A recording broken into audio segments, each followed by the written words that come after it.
I never meant to invite you. We don't want you here. That's what my only brother said. My only brother's wedding. The once-in-a-lifetime family event. And I learned I was excluded. My name is Samantha. For some reason, I was often the only one left out of family gatherings.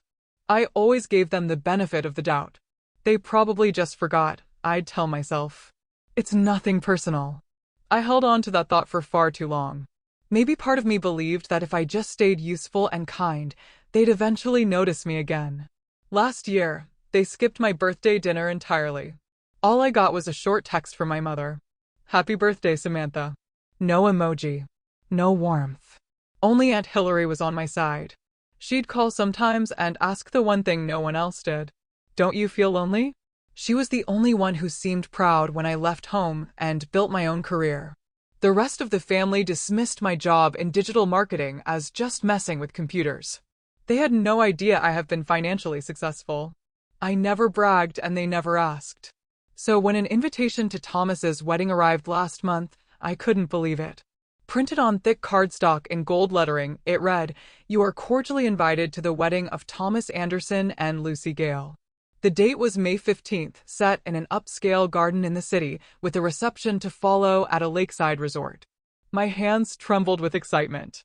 I thought this was a sign. I spent weeks picking out a breathtaking dress and the perfect gift. I booked a hair appointment, got my nails done. For years, I'd only wanted one thing: to be acknowledged, to be useful, to be needed. And finally, I thought that moment had come. I believed this invitation would thaw the ice between me and my family, that I would finally be welcomed, that I would finally be seen. I had no idea how wrong I was.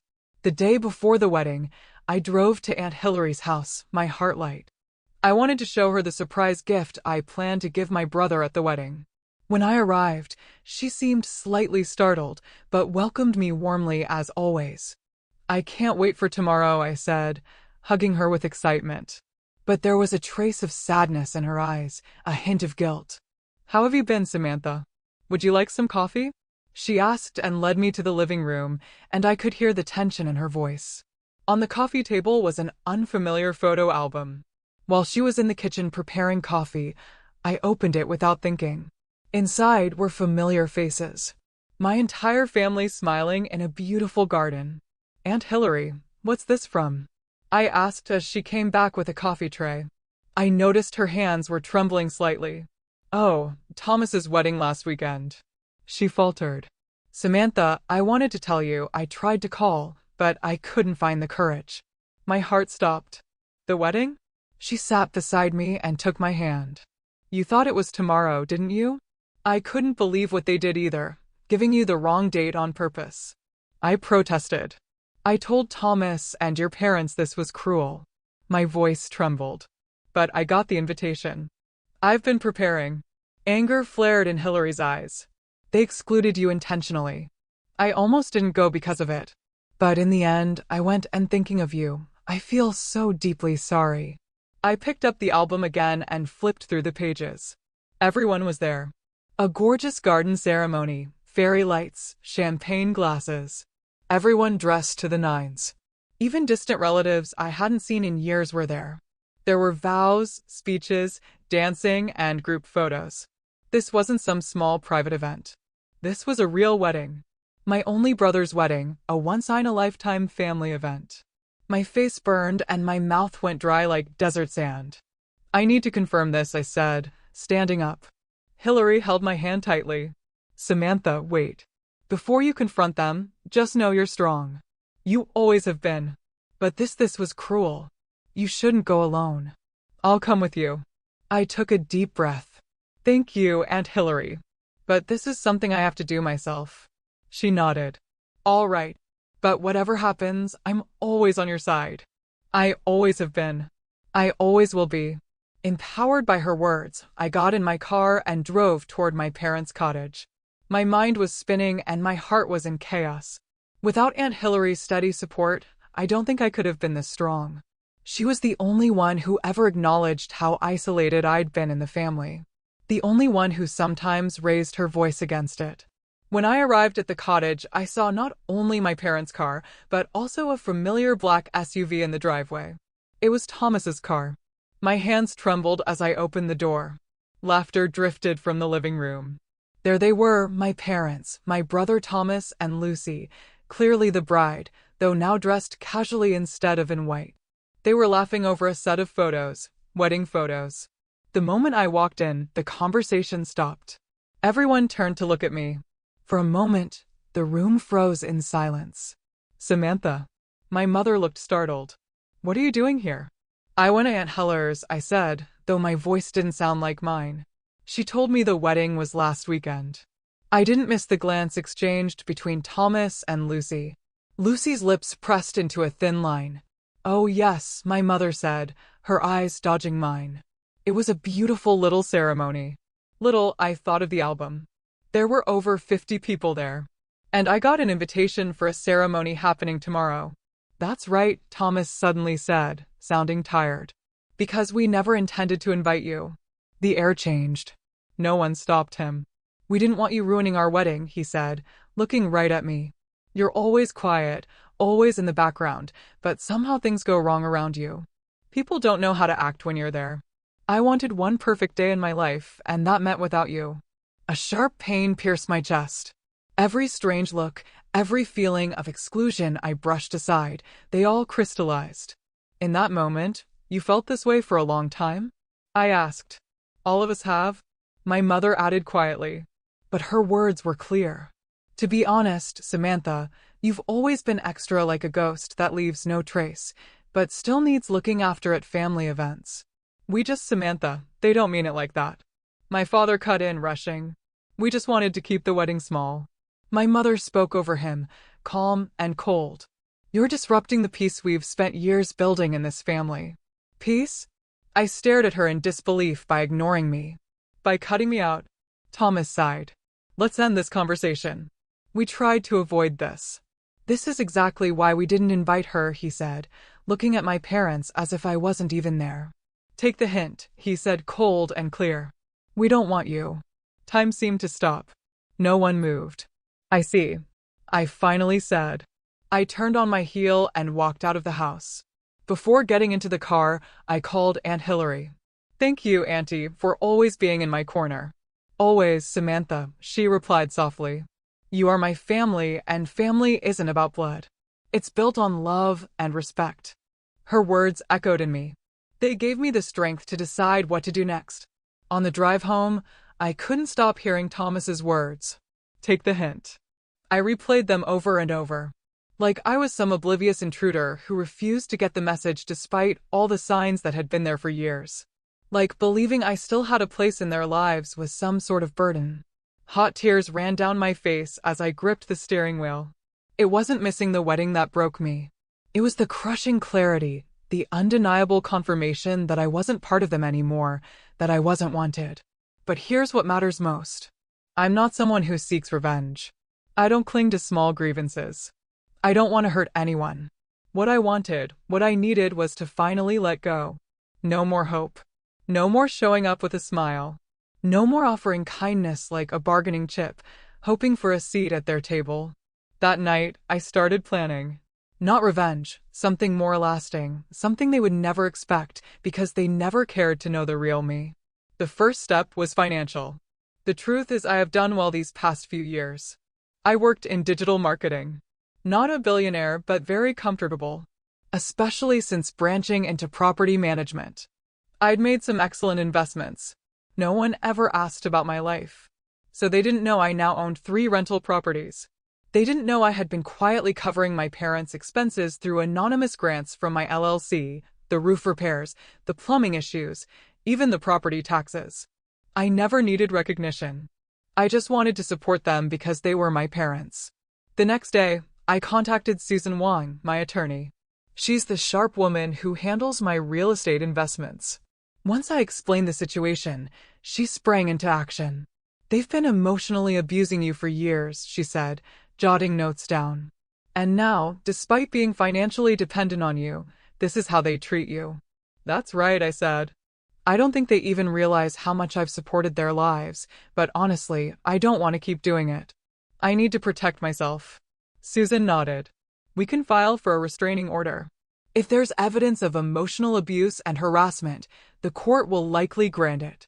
Over the next few days, I gathered everything. Records of ignored invitations, screenshots from group chats, the wedding photos, and the most damning piece, the invitation to a wedding that had already happened a week before. A month later, the court approved a temporary restraining order. With Susan's help, I served legal documents to every family member. It prohibited them from coming near me physically and restricted all online contact. And one more thing, I signed papers formally ending my financial assistance for their home repairs. I froze the account. The first call came from my mother. "Samantha, what is this?" She cried. "We're your family." "Not anymore." I answered quietly. "You've made it clear for years that I wasn't part of this family. Now I'm just formalizing it. This is ridiculous." She said we were just what? I asked. "Pretending I didn't exist. Erasing me? That's how you treat family?" After a pause, she whispered, "Is this about money? You're mad because we needed your help. I didn't even know you were paying for the repairs until I saw the notice." Those words chilled me. That's exactly the problem. You never understood. And I hung up. Then came the flood of angry messages from Thomas threatening to take me to court, calling me crazy, blaming me for our parents' financial struggles. But the most surprising response came from my father. He reached out to my lawyer and sent me a formal letter, the only method allowed under the restrictions. "Samantha," he wrote, "I watched in silence as you were pushed out of the family. My cowardice led us here. If legal action is it's what we deserve. I just want you to know I'm sorry. If I had been a better father, this might not have happened." Reading his letter, I felt a flicker of pity, but the pain was still fresh. The wounds were still deep. The restraining order remained in place. Susan handled their continued questions about finances.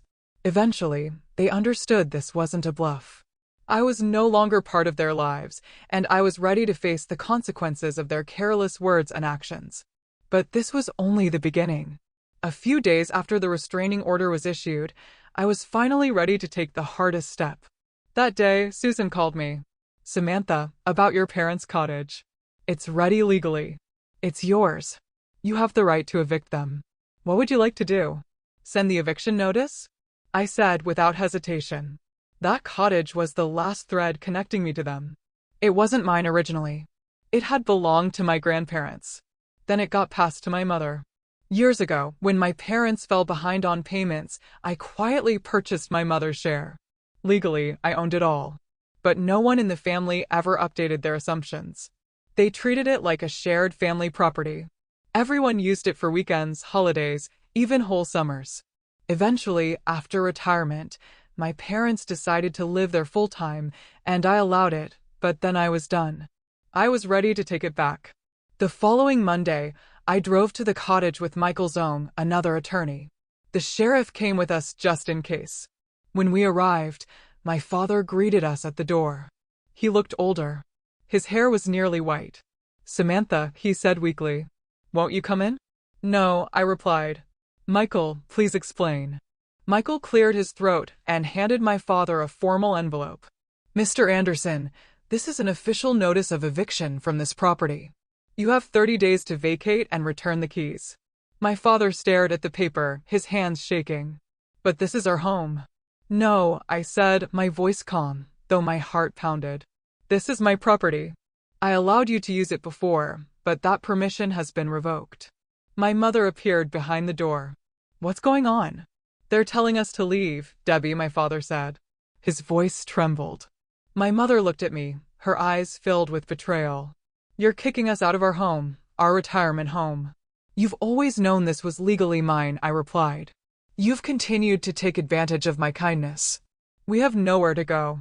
She said, "You can live with Thomas," I answered. "He made it very clear a few months ago that I wasn't family." My father lowered his head. He was wrong. We all were. "It's too late." I said, "In 30 days, if you're not prepared to move out, your remaining belongings will be removed and the locks changed." "We're your parents? Why are you doing this?" Her voice was shaky with confusion. "Because, as you said, I got the hint." As I turned to leave, my father grabbed my arm. We're truly sorry, Samantha, he said, eyes welling with tears. Can't you give us one more chance? I gently pulled my arm away. You had years. You had countless chances. And I'll say it again. It's too late.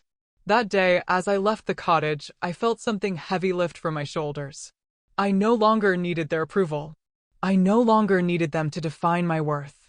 30 days later, they left quietly. The cottage was sold. I began a new chapter. About 3 months after evicting my parents, it happened. It was a September day. Touched with the first hint of autumn, I got a call from reception at my office. Samantha, there's someone here to see you. They said their name is Anderson. My chest tightened.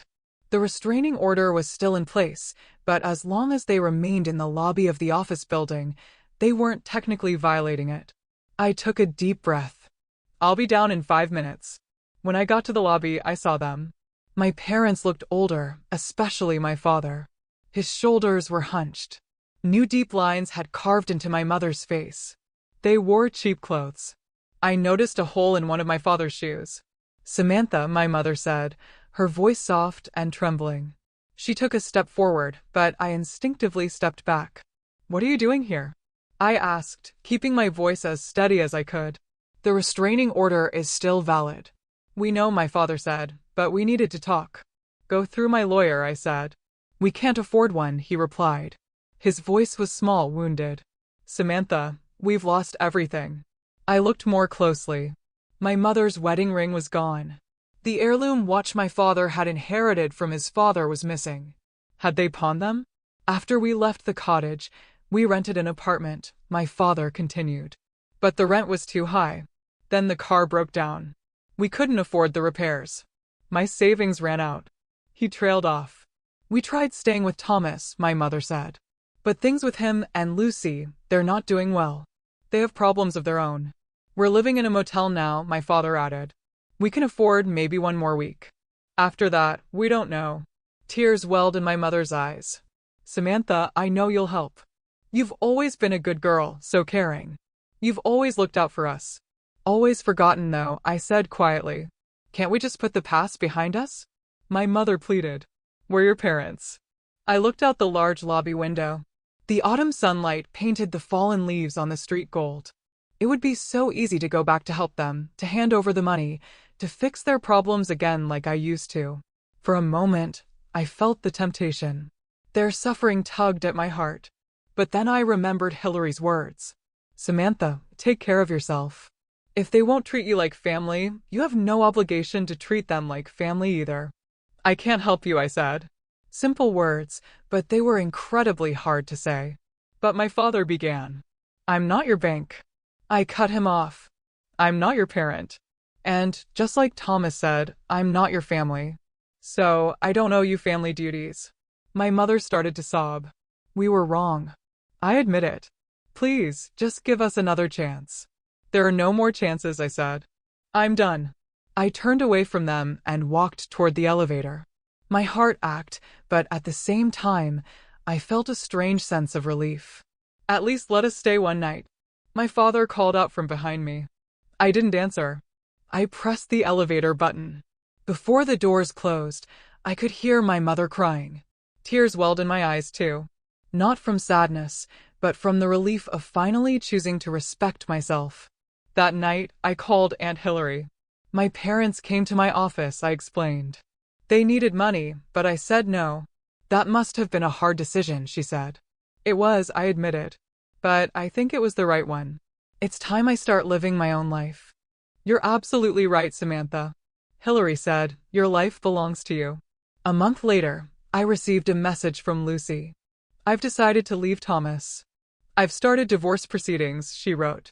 After seeing how he treated you and watching how he handled things when your parents were in trouble, I finally saw who he really was. That must be so hard, I replied, surprised by the wave of sympathy I felt for her. He's changed completely. Ever since I brought up divorce, he's been spiraling. He stopped going to work. He's been drinking too much. He got fired last week. I looked out the window, torn inside. Samantha, let me say this. We were wrong about the wedding, about cutting you out. I followed Thomas, but it was a mistake. After reading her message, I sat for a long time. I didn't feel joy or satisfaction at what my brother was going through. Instead, there was a strange emptiness. He was now facing the consequences of his choices, just like I had for so many years. That evening, I passed by Thomas's apartment. The windows were dark. Mail was overflowing from the box. I paused for a moment. I wondered if I should knock. Was there something I needed to say? Some help I should offer? But I kept walking. His pain wasn't mine to carry. It was time for him to learn everyone must take responsibility for their actions. As autumn turned into winter, my life found a new rhythm. Work at the digital marketing firm was going well. I was being promoted to vice president and I had a team of my own. The time and energy I once saved for my family, I now poured into my career and passions. Aunt Hillary remained by my side. She called every Sunday and sometimes stayed at my condo. "It's beautiful to watch your life bloom," she often said. But the past didn't disappear entirely. One morning in December, a letter arrived in the mail with a familiar handwriting. It was from my father, his fourth letter in 3 months. From the first one, I noticed a shift in tone. It had started as desperate pleading. Eventually, it carried a deeper sense of reflection. I brewed some coffee, sat by the window, and opened the envelope. They were living in a small apartment now. My father had found a part-time job at a local hardware store. My mother started working at a senior care facility, and they were continuing therapy. I rested the letter on my lap and looked outside. With each letter, his words had changed. They no longer begged for forgiveness or help. They spoke of growth and a growing awareness of how I had been treated and how wrong it had all been. Therapy seemed to be helping him. He was starting to understand the depth of what I'd endured. Still, I hadn't replied to any of his letters. That night, Aunt Hillary called me. "Your father phoned me yesterday. He's changing, Samantha." "Truly, I believe that," I said. "But it's still too soon for reconciliation." "Of course," she replied. "Everything has its season. Right now, this is your season. You get to decide whether they have a place in your life again." We talked for a while longer, and she promised to come over for dinner next week. After we hung up, I stood by the window again. The city lights glowed softly through the snow. Life is strange. A year ago, I would have done anything to be accepted by my family. I had tied my worth to their approval. But now, I see things differently. My value lives within me. I have learned to love, respect, and protect myself. Maybe the day will come when I reconcile with my father. Maybe with the family, but if it happens, it will be on equal terms. I will never let them define my worth again, and I will never be invisible again.